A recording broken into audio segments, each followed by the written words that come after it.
Jesús murió en la Pascua. A lo mejor no lo teníamos muy presente. Jesucristo murió exactamente al celebrar el pueblo judío la Pascua. Ni antes ni después. Es más, te diré que los que celebraban la Pascua ni sabían por qué Jesús murió exactamente en la Pascua. No podía haber muerto antes, ni tampoco después. Estaba en el perfecto plan de Dios que eso ocurriera ese día. Incluso, Él murió a las 3 de la tarde. Y ese era el momento preciso cuando todos los judíos daban muerte a un corderito perfecto y derramaban su sangre. Pero ellos desconocían, porque nunca lo aceptaron a Cristo como el Mesías prometido, desconocían que cuando Jesús moría a las 3 de la tarde, era el cumplimiento fiel de la promesa de Dios, que un día vendría el Cordero de Dios que quita el pecado del mundo, y se cumplió al pie de la letra. Todo lo que ocurrió no fue fortuito, no fue casualidad, fue en el perfecto plan y diseño de Dios. Pero ellos lamentablemente no se dieron cuenta que en esa Pascua especial el Cordero de Dios estaba muriendo como ellos estaban dando muerte en sacrificio y derramando la sangre de los corderitos que eran la figura del verdadero Cordero de Dios. Yo creo que no todos los cristianos saben estos detalles. Es probable que muchos lo sepan y muchos no. Pero Él murió ese momento a las 3 de la tarde en cumplimiento al plan específico de Dios. Pero gloria a Dios, al tercer día resucitó triunfante para nunca más morir.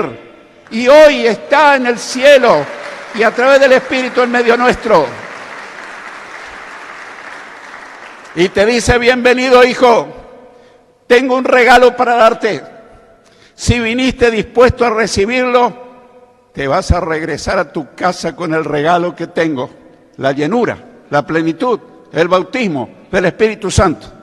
Muchos cristianos ni saben para qué es eso, pero trataré a través de la palabra de explicarle todo lo que abarca la promesa de la plenitud del bautismo en el Espíritu Santo de Dios. Después de resucitar, como sabemos, Jesús anduvo 40 días apareciéndoseles a muchas personas, a todos los discípulos. Y dice el apóstol Pablo que en una ocasión se apareció a más de 500 hermanos a la vez, de los cuales, dice Pablo, muchos todavía viven y algunos ya murieron. 40 días. Y en el día 40 sucedió lo más trascendente, lo más importante. Quizás nunca hemos pensado que en los 40 días, el día 40, sucedieron dos cosas trascendentes que ahora ya la vamos a ver. En ese 40, cuando uno empieza a estudiar la Biblia, aparece muchísimas veces la expresión 40 días, 40 años, 40, 40, 40. Si yo se pudiera mencionar todas las citas bíblicas de los 40 que aparecen, se me iría toda la mañana. Pero seleccioné algunas. Ese 40 es muy significativo. 40 años Moisés estuvo en el desierto de Madián. ¿Qué estuvo haciendo? Dios lo estuvo preparando para la gran misión de libertar a su pueblo Israel de Egipto. 40 años el pueblo de Israel deambuló por el desierto. Se dice que en poquísimo tiempo podían llegar a la tierra prometida, pero por desobediencia, por rebeldía, por incredulidad, Dios permitió que 40 años deambularan por el desierto. 40 días Moisés estuvo en la cumbre del monte Sinaí para recibir las tablas de la ley. Subió 2 veces, pero allí estuvo 40 días en la cumbre del monte Sinaí. 40 días los líderes exploraron la tierra prometida antes de ir a poseerla. ¿Casualidad? No lo creo. Hay un algo misterioso en los 40. 40 días Jesús estuvo ayunando en el desierto antes de comenzar su ministerio público. Después de bautizarse, el Espíritu lo impulsó a ir al desierto y allí se confrontó a Satanás y lo derrotó completamente. Quiero darte buenas noticias. Satanás es un enemigo derrotado ante la majestad del soberano, que dijo: toda potestad me es dada en el cielo y en la tierra. Mi hermano, Satanás tiene poder, sí lo tiene. Pero Jesucristo tiene todo poder. Él es soberano y todopoderoso. Derrotó a las huestes del infierno, todos los demonios, y a Satanás mismo. 40 días Jesús se les apareció a los discípulos después de resucitar. Y en el día 40 sucedieron dos cosas muy importantes. En primer lugar, ahí les dejó las últimas palabras a sus discípulos.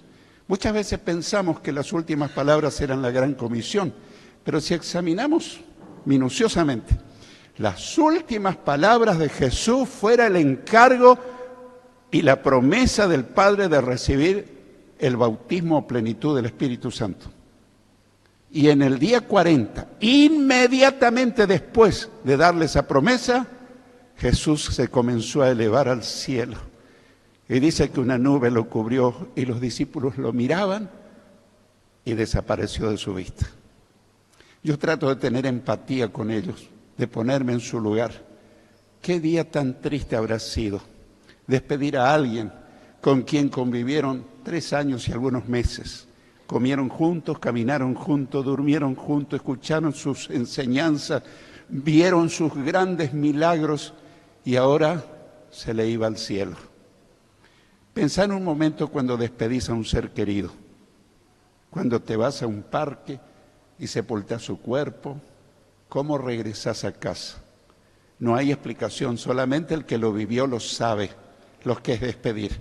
Obviamente, no estaban despidiendo al muerto porque Jesús había estado muerto, pero ahora Él regresaba al Padre, pero con la promesa y el compromiso de enviar otro para que esté con los discípulos para siempre, y hoy vino a este lugar para que la promesa del Padre se llegue a cumplir en tu vida, en mi vida, en cada uno de nosotros.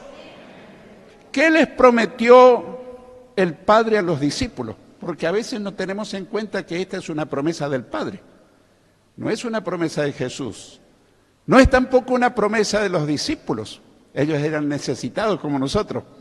Tampoco era una promesa del Espíritu Santo. Esta es la promesa del Padre. Ese es el título del mensaje que el Señor me dio. La promesa del Padre. En Hechos de los Apóstoles, capítulo 1, versículos 4 y 5, Hechos 1, 4 y 5 dice: y estando juntos, les mandó que no se fueran de Jerusalén, sino que esperasen la promesa del Padre, la cual les dijo: oyeron de mí. Porque Juan ciertamente bautizó con agua, pero ustedes serán bautizados con el Espíritu Santo dentro de no muchos días. Me detengo allí y quiero destacar algunas expresiones. En primer lugar, les prometió el bautismo en el Espíritu Santo. Muchos hermanos, muchos cristianos que son salvos, que ya tienen el Espíritu Santo, porque no hay un verdadero cristiano que no tenga el Espíritu Santo. Cuando nosotros aceptamos a Cristo en el corazón, cuando creemos el mensaje verdadero del Evangelio, en ese momento el Espíritu Santo viene a vivir en nosotros. Que la Biblia en Efesios 1:13 dice que somos sellados, pero eso no es el bautismo, esa es la presencia del Espíritu en la vida de una persona. Es muy diferente cuando nosotros somos bautizados, llenados, y nos llenamos de unción y de poder. Muchos cristianos viven toda su vida luchando con sus propias fuerzas para vencer dificultades, porque desconocen, no creen o dicen: esto no es para mí. Y luchan en sus propias fuerzas y muchísimas veces fracasan. En un caso, en el otro, en el otro, en el otro. Y ahora te estarás preguntando: con razón que intenté con toda mi fuerza, incluso oré, pero no logré tener victoria en esa y en esa y en esa situación. Yo quiero traerte buenas noticias.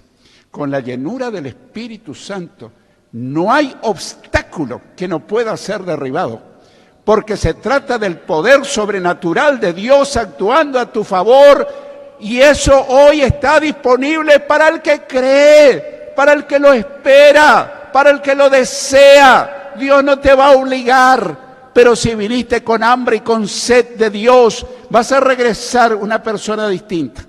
Obviamente que hay un gran cambio en la vida anterior que llevábamos hasta el día en que nos convertimos, que nacimos de nuevo. Hay un gran cambio, pero no estamos sin todas las fuerzas que necesitamos. Pero el día que fuimos llenados, bautizados en Espíritu Santo, hay un cambio total. Yo recuerdo aquellos días que no tenía el bautismo en el Espíritu Santo. Tenía el Espíritu, pero no el bautismo, no la plenitud. Y era una lucha que siempre salía derrotado. Me costaba orar, me costaba ser fiel para con Dios, me costaba servirle. ¿Por qué? Porque aunque el Espíritu me ayudaba, pero me faltaba la plenitud. Después de algunos años, sin saber nada del bautismo del Espíritu Santo, por estar pasando una prueba terrible, empecé a buscar a Dios y diciéndole: Señor, yo necesito un poder que me sostenga. ¿Por qué no pedí el bautismo? Porque yo no pertenecía a una iglesia pentecostal y nunca me habían enseñado sobre el bautismo en el Espíritu Santo, ni la llenura, ni lo que produce. Y así empecé a ayunar, me empecé a consagrar, le pedía perdón a Dios por esto, por lo otro, por lo otro. Me iba un amigo y le decía: yo recuerdo que hace un año te ofendí y vengo a pedirte perdón. Traté de poner mi vida en condiciones. Yo no sabía que iba a ser bautizado en Espíritu Santo. Y estuve 3 semanas intensamente buscando a Dios, pidiéndole un poder. Y sin mayores detalles, sorpresivamente, a una cuadra de mi casa, cuando yo venía en bicicleta, me tuve que bajar de la bicicleta, porque del cielo se descargó un poder sobrenatural, fuego de Dios. Y empecé a hablar en un idioma que yo desconocía. Mi idioma es el español. Sabía un poquito de inglés, pero este idioma yo no lo conocía para nada. Y quería yo frenarlo y no podía. Oraba en una lengua extraña. Llegué jadeante a casa y le dije a Nidia, mi esposa: no sé si me estoy volviendo loco, pero algo raro está pasando en mí. ¿Qué te pasa? Casi no podía hablar con ella, porque me salía ese idioma extraño para mí. Y ella me dijo: se te ve distinto. En tu fisonomía, en tu apariencia, hay algo que te pasó. Le conté. Y dijimos los dos: ¿no será eso lo que los pentecostales dicen? Dicen ellos que hay. Pero nosotros nos prohibían hablar con los pentecostales, porque decían en mi denominación que son unos ignorantes y no saben las Escrituras, y que todas esas cosas ya cesaron en el primer siglo, porque eran cesacionistas, cesaron allá. De ahí en más no volvía a suceder. Y yo todo el día traté de hablar en castellano y no podía. Entonces le dije al Señor: definitivamente, si esto no es tuyo, yo no lo quiero, yo lo rechazo. Pero si esto es tuyo, si es verdaderamente tuyo, y yo por ignorancia espiritual lo desconozco, yo quisiera que me lo confirme, Señor. Todo ese día fue una dura prueba para mí. No podía hablar en castellano. A la madrugada siguiente me levanté a las 5 porque entraba a trabajar al Banco Nación a las 6:30 de la mañana. Así que a las 5 me fui a una habitación independiente a nuestro dormitorio y empecé a orar. Y empecé a orar a los gritos en ese idioma. Y no lo pude contener. Y escuchaba que la gente pasaba por la calle. Y que la gente se detenía y decía: ¿qué pasa? ¿Qué pasa en esta casa? Como dijeron, como sucedió en Pentecostés. Están todos borrachos, porque la gente no entiende. Las cosas del Espíritu se disciernen a través del Espíritu Santo. Pero a mí no me importó absolutamente nada. Mi vida experimentó un cambio más grande que el día de mi nuevo nacimiento. Experimenté una dimensión diferente. A partir de ahí, muchas cosas cambiaron. Mi tiempo de oración creció en una forma asombrosa. Quizás luchas para orar un poco más y te cuesta. Yo quiero decirte, con la plenitud del Espíritu Santo, Él va a fluir dentro tuyo. Se te va a pasar el tiempo sin que te des cuenta. Y cuando mires el reloj vas a decir, no puedo creer. Antes oraba 5 minutos y me aburría. Ahora llevo orando 1 hora y media y quiero seguir orando. No creas que esta es una habilidad tuya. Es el poder sobrenatural del Espíritu Santo. Y de igual manera, ¿cómo hemos de pedir como conviene? No lo sabemos, pero el Espíritu nos ayuda en nuestra debilidad, porque intercede por nosotros con gemidos indecibles, pero el que escudriña los corazones sabe cuál es la intención del Espíritu, porque conforme a la voluntad de Dios intercede por los santos. Él es tu ayudador para tu vida de oración. Él es tu ayudador para cuando estás en una crisis, cuando estás en una prueba, cuando estás pasando un momento crítico que parece que todas las puertas se cerraron. Cuando perdiste un ser querido y no tenés consuelo, aparece el poder consolador del Espíritu Santo y te comienza a fortalecer. Y vos decís, pero es increíble cómo en medio de esto yo puedo sobrevivir y todavía cantar victoria y decir gloria a Dios, Él está vivo, sigo adelante, no me aparto del Señor, pase lo que pase, con Él sigo adelante. Te conviene estar lleno del Espíritu Santo. Vas a seguir teniendo luchas, ya lo creo. Pero en vez de ser un perdedor como antes, ahora vas a ser un ganador. Así que les prometió el bautismo en el Espíritu. Y quiero destacar, en la lectura que dimos, no les sugirió que se queden en Jerusalén. Les mandó que esperasen la promesa. Fue un mandamiento, un mandamiento. Que esperasen la promesa del Padre. A veces nosotros sabemos la promesa del Padre, pero no la esperamos. Por argumentos tontos, necios, esto no es para mí, yo soy indigno. ¿Quién sabe si eso es para nuestro tiempo? ¿Quién sabe si es para mí? Les mandó que esperasen la promesa del Padre. Jesús les había enseñado muchas veces sobre esto, porque ahora les dice que oyeron de mí. Quiere decir que Él le había enseñado con anterioridad. Pero viene una escena triste que nos puede pasar a nosotros. Los discípulos estaban distraídos y tenían otros intereses. Y le preguntaron en ese momento, Señor, ¿restaurarás el reino de Israel en este tiempo? ¿A quién se le ocurre cuando Jesús está teniendo sus últimas palabras antes de regresar al cielo? Ellos se ve que en la mente estaba, ¿y la restauración de Israel? ¿Para cuándo, Señor? ¿Para cuándo?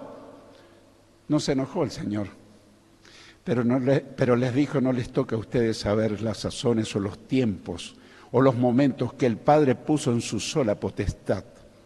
Y retomó el tema, que es el siguiente versículo que vamos a examinar, el versículo 8. Quiero que recuerde, estamos en Hechos de los Apóstoles, capítulo 1, y ahora vamos a ir al versículo 8. ¿Para qué les hizo al Padre esa promesa? ¿Para qué? ¿Cuál era la finalidad? Jesús dice, pero recibirán poder cuando haya venido sobre ustedes el Espíritu Santo y me serán testigos en Jerusalén, en toda Judea, en Samaria y hasta lo último de la tierra. No en forma progresiva, sino en forma simultánea.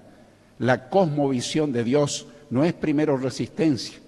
Cuando terminamos de evangelizar Resistencia vamos a todo el Chaco. Cuando terminamos el Chaco vamos a las otras provincias. No. La cosmovisión es de Dios simultáneamente. Mientras estamos aquí, otros están más allá, hasta lo último de la tierra. Ahora, debemos destacar algunas cosas.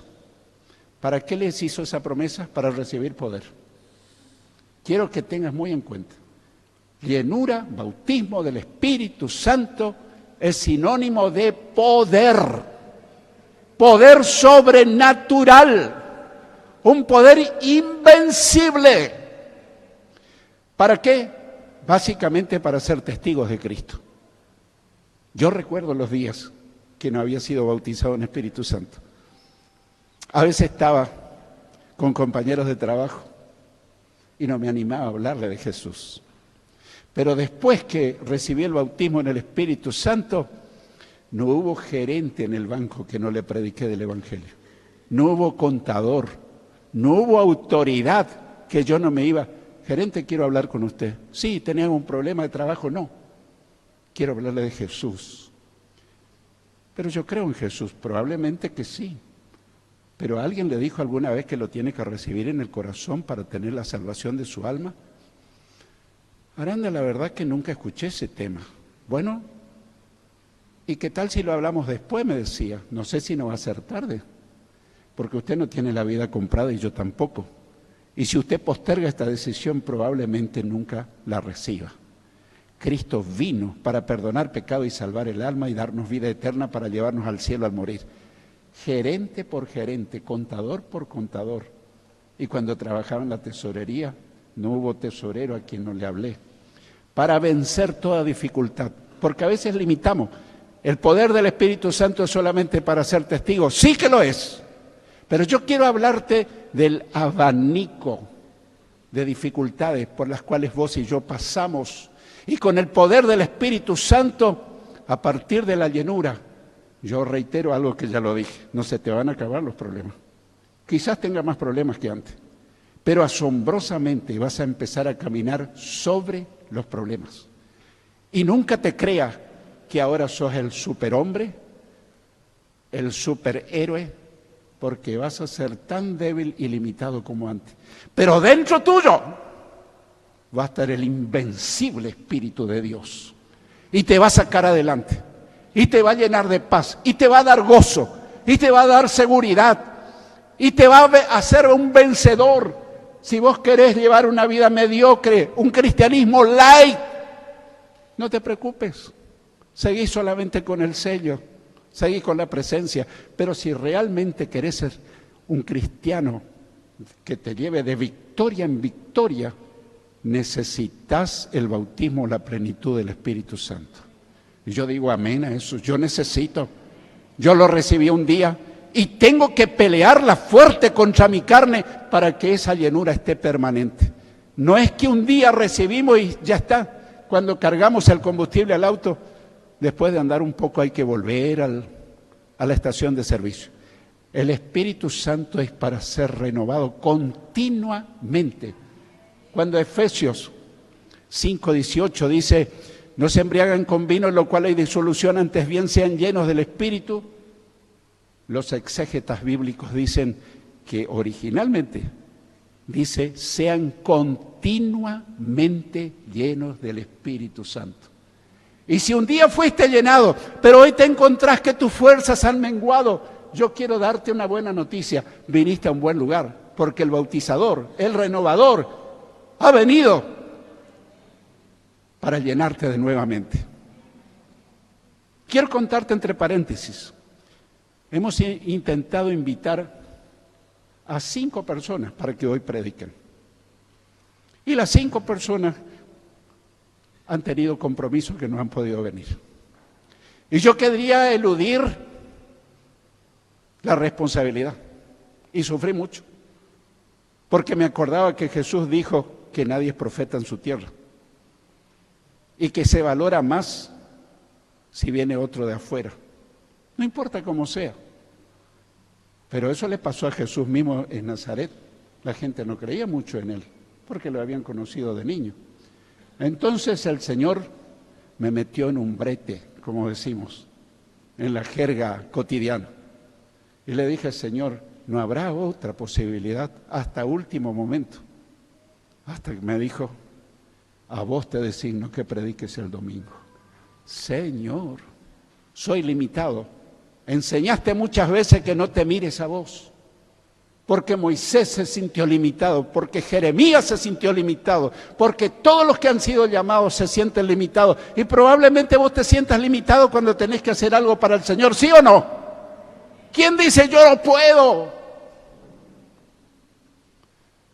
Pero el Señor te dice, yo voy a hacer todo lo que quiero hacer, pero voy a usar aún el más débil, al más limitado. Estás en la mira del Señor para que Él haga grandes cosas con tu vida. Estás en la lista de escogidos, pero yo te quiero asegurar, no lo hagas en tus propias fuerzas, no lo vas a poder. Por eso necesitas la plenitud del Espíritu Santo. Así que habiendo dicho estas cosas, viéndolo ellos, fue alzado y lo recibió una nube que le ocultó de sus ojos. Qué momento dramático. Y yo pensaba, trataba de tener empatía con esos discípulos. Yo si hubiese estado ahí probablemente hubiese vuelto llorando a Jerusalén. Se nos fue el maestro, se nos fue. ¿Qué hacemos ahora? Ellos no hicieron eso. Probablemente lloraban en sus corazones. ¿Qué hicieron los discípulos ante esa promesa?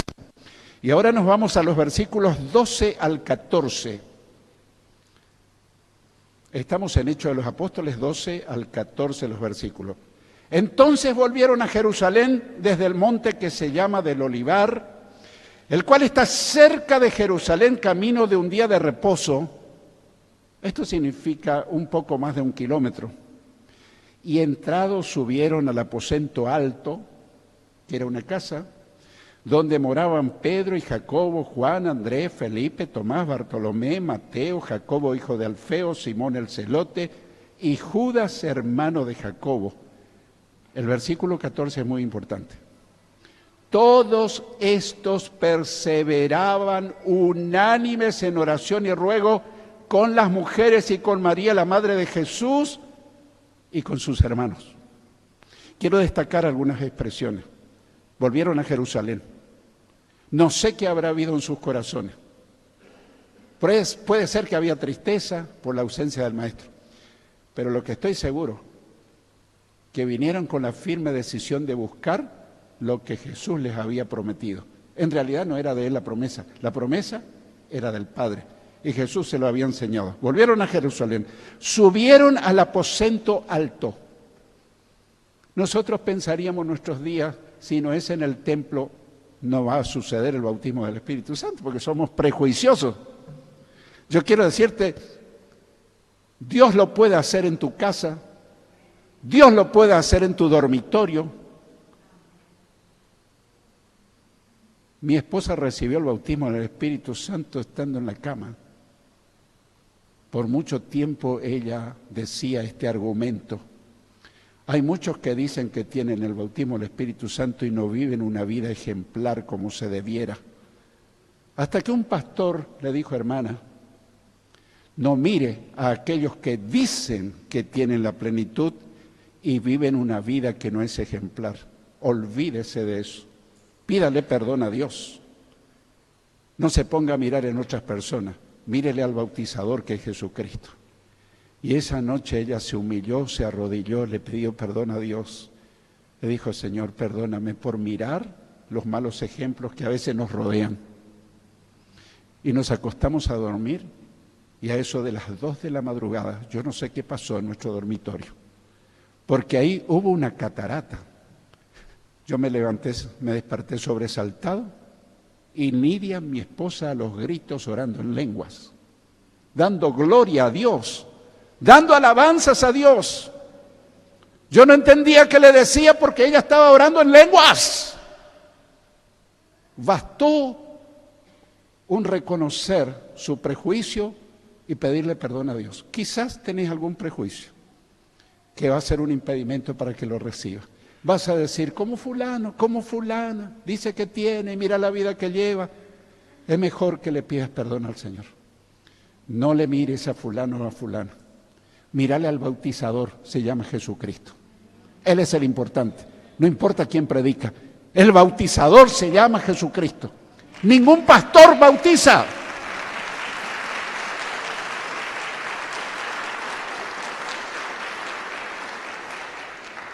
Y si viene el supervisor no bautiza con Espíritu Santo. Y si es el nacional, el Nacional no bautiza con Espíritu Santo. ¿Quién bautiza con Espíritu Santo? El Padre no bautiza al Padre con Espíritu Santo. Él prometió. ¿Quién bautiza con Espíritu Santo? El Espíritu Santo. El Espíritu Santo no bautiza con Espíritu Santo. Como muchos se confunden con 1 Corintios 12:13 y dicen que ya todos estamos bautizados. El único bautizador es el Señor Jesucristo. Juan Bautista decía: yo la verdad bautizo en agua para arrepentimiento, pero después de mí viene alguien que es más poderoso que yo, y yo no soy digno de encorvado desatarle la correa de su sandalia. Él los bautizará con Espíritu Santo y fuego. Y yo quiero darte la buena noticia: Él vino hoy a bautizarte.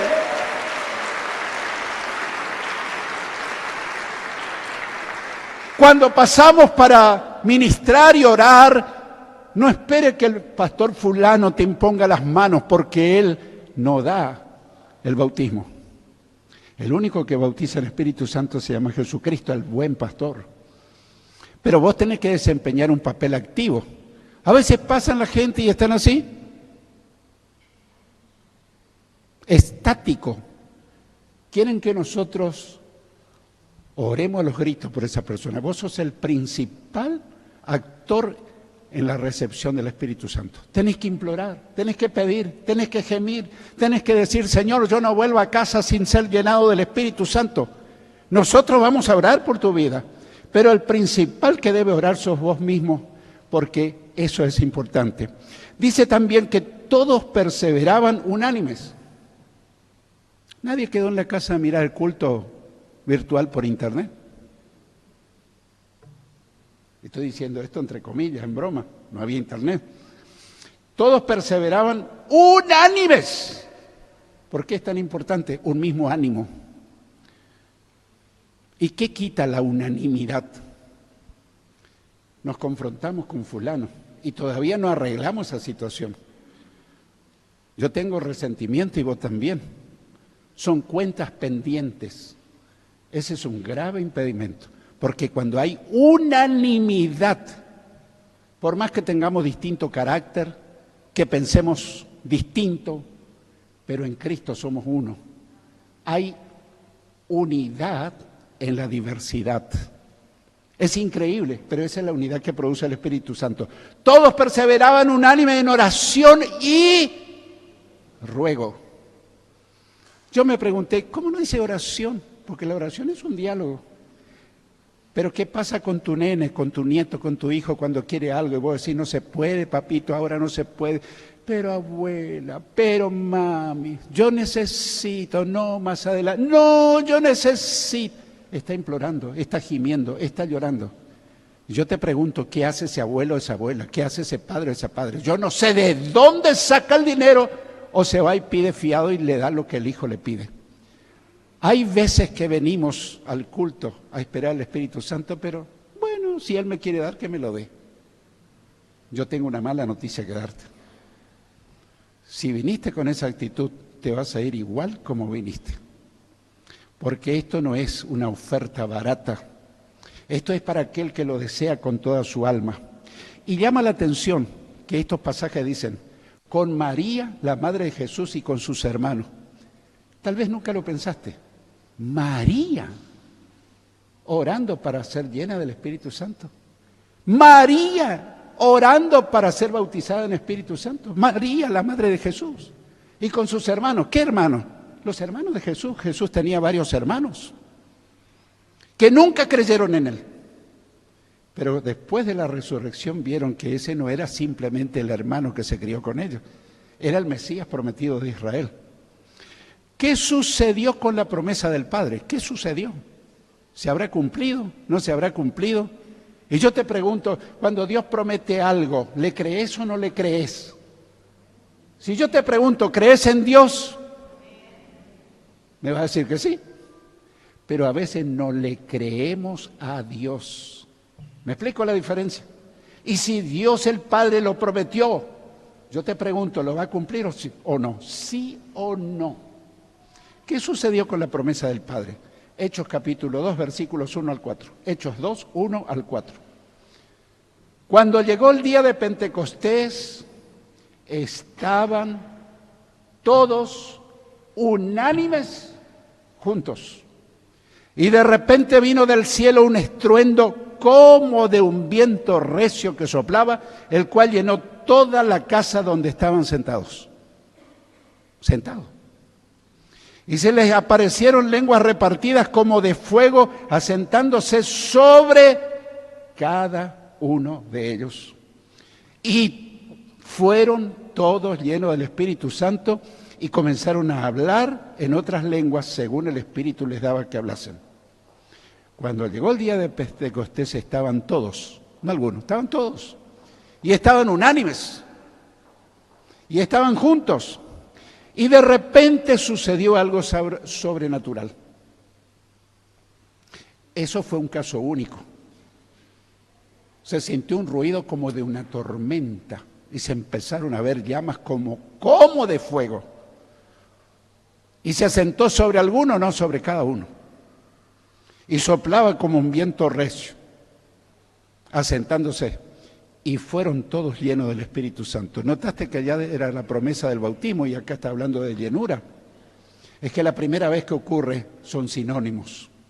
En el futuro, cuando volvés a ser llenado con el Espíritu Santo, nunca digas me volvió a bautizar el Espíritu. No me volvió a bautizar Jesús en el Espíritu. No, me volvió a llenar de su Espíritu. Fui renovado. Empecé nuevamente a hablar en lenguas. Hay grandes cantidades de cristianos evangélicos que se resisten a las lenguas. Están al borde de la blasfemia, porque esto lo produce el Espíritu Santo. Y lo que el Espíritu de Dios hace es perfecto, aunque no lo entendamos. Orás con el Espíritu que no entienda lo que digas. Pero en Pentecostés eran idiomas reales. ¿Por qué? Para que toda la gente que se había reunido a celebrar la Pascua pudieran escuchar las maravillas de Dios, cada uno en su idioma. Y comenzaron a hablar en otras lenguas según el Espíritu les daba que hablase. Quiero concluir. Josué 21:45. Josué 21:45 dice: ni una sola de todas las buenas promesas que el Señor le había hecho a la familia de Israel quedó sin cumplirse. Todo lo que Él había dicho se hizo realidad. Quiero que piensen, cuando Dios promete algo, Dios lo cumple. Dios lo cumple sí o sí. Hay veces que las promesas de Dios son condicionales. Si lo esperás, si lo querés, si lo anhelás, si decís, no puedo seguir en la vida sin la plenitud del Espíritu, sos un candidato a ser lleno del Espíritu. Si en tu corazón decís, me da lo mismo, así seguirás lo mismo, pero de fracaso en fracaso en fracaso. Ni una sola de todas las buenas promesas que el Señor le había hecho a la familia de Israel quedó sin cumplirse. Todo lo que Él había dicho se hizo realidad.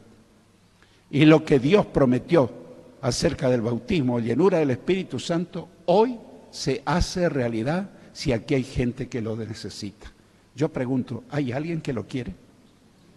¿Hay alguien? Yo lo recibí hace muchos años, pero yo me pongo en la fila. Soy el primero a decir, yo necesito que me renueves cada día. No puedo vivir en mis escasas fuerzas humanas. Necesito moverme en el poder, en la unción, en la gracia, en la plenitud, en la sabiduría del Espíritu Santo, porque solo sin el Espíritu soy un fracaso. Pero con la plenitud del Espíritu no se me terminan los problemas, pero Él me lleva de victoria en victoria, de poder en poder. Paso dificultades, 1000 dificultades, pruebas, seguro. Enfermedades, sí, pero de cada una de ellas me saca adelante porque el poder del Espíritu Santo es Dios mismo actuando en tu vida. Mi pregunta final es, ¿estás dispuesto a recibir lo que Dios el Padre prometió y Jesús lo enseñó? ¿Hay alguien que diga, yo vine para eso? Si hay alguien que lo necesita, yo te ruego que te pongas de pie. Pero si alguien dice, me da lo mismo, quédate tranquilamente sentado. El que tenga oídos para oír, que oiga lo que el Señor nos habló a vos y a mí.